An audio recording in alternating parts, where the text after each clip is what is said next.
నామములో శుభములు తెలియజేసుకుంటున్నామండి. మీ మధ్యకి ఇటుగా రావడానికి గల కారణం అలా చెప్పండి ఒకసారిలాగా. మీ మధ్యకి రావడానికి గల కారణము యేసుక్రీస్తు ప్రభువుల వారి గురించి కొన్ని సంగతులను తెలియజేయాలని ఈ మధ్యకు ప్రేమపూర్వకంగా రావడం జరిగింది. దేవుడంటే ఎవరు? దేవునికి నరులకు మధ్య ఉన్న రిలేషన్ ఏమిటి? దేవుడు మనకి తండ్రి అవుతాడని మొదటి మనుషుని ద్వారా ఈ భూమి మీద మనుషులను తరతరములుగా ఈ భూమి మీదకి రప్పిస్తూ ఆయన కొరకు జీవిస్తారని వేచి చూస్తూ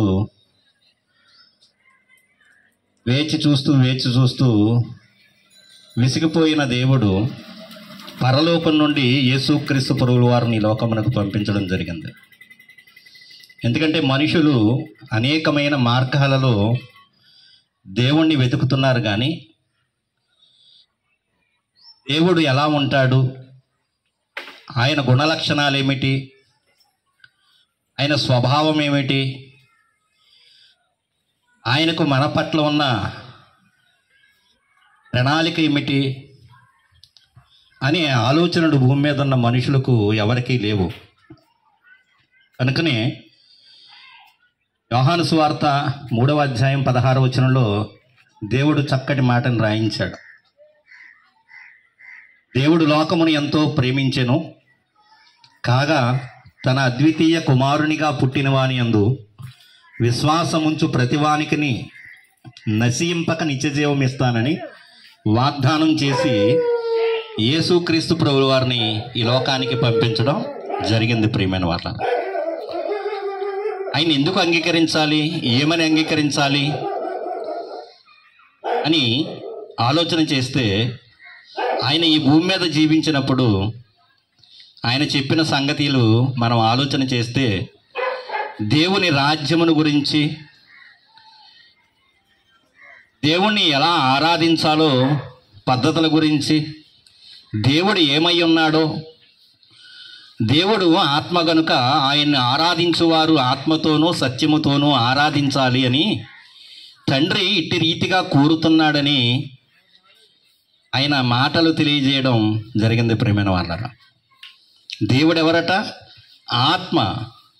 మనమేమనుకుంటున్నాం? దేవుడి శరీరమో అనుకుంటున్నాం. ఆయనకు ఒక శరీరం ఉందేమో, లేక ఒక ఆకారం ఉందేమో అనుకుంటున్నాం. ఆయన ఎవరు అంటే యోహాను భక్తుడు తెలియజేస్తాడు, ఆయన ప్రేమస్వరూపి. ఆయన స్వరూపం ఏమిటి అంటే ప్రేమస్వరూపి. ఆయన గుణలక్షణాలు ఏమిటి అంటే మనుషులను ఎంతగానో ప్రేమిస్తూ ఉన్నాడు.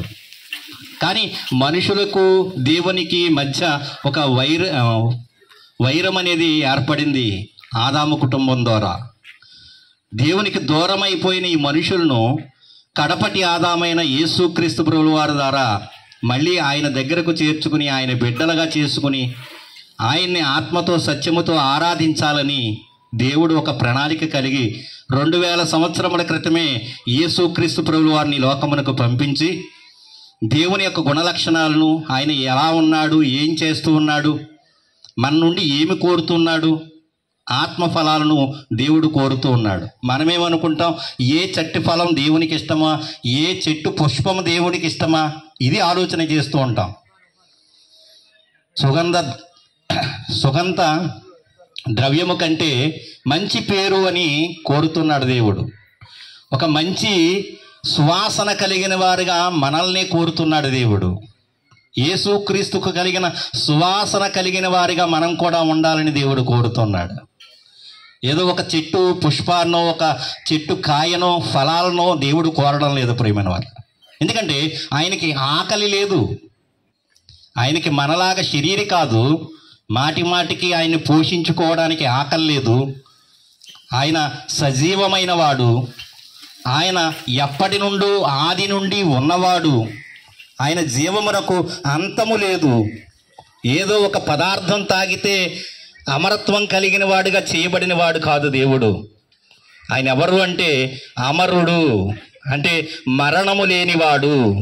ఆ మరణము లేని తండ్రి అయిన దేవుడు యేసుక్రీస్తు ప్రభుల వారిని లోకమునకు పంపించి ఆయనకి మరణం కలగజేశాడు. ఎందుకంటే మనుషులు చేసిన పాపములు అపరాధముల మూలముగా మనుషులందరూ మరణానికి వెళ్ళిపోవలసిన వారుగా ఉండగా యేసుక్రీస్తు మీద ఆ నేరములన్నిటినీ లేక ఆ పాపములన్నిటినీ ఆయన మీద మోపి కలువరి శిలువలో ప్రాణత్యాగం చేయించి మన పాపాలకి విమోచనగా యేసుక్రీస్తుని బలియాగము గావించి ఆయన కార్చిన అమూల్యమైన రక్తములో ప్రతి మనిషి పాపమును కడిగి దేవునికి హత్తుకోవాలని, దేవునికి పిల్లలుగా చేసుకోవాలని ఆశ కలిగి యేసుక్రీస్తు ప్రభుల వారిని 2000 సంవత్సరముల క్రితం ఈ లోకానికి పంపించారు.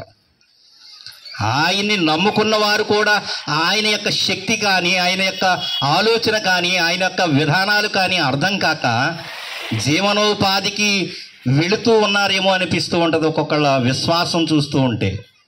ఎందుకు దేవుణ్ణి నమ్ముకోవాలి అంటే, ఇదిగో దేవునికి నరులకి మధ్యవర్తి ఒక ఆయన ఉన్నాడు, యేసుక్రీస్తు ప్రభుల వారు.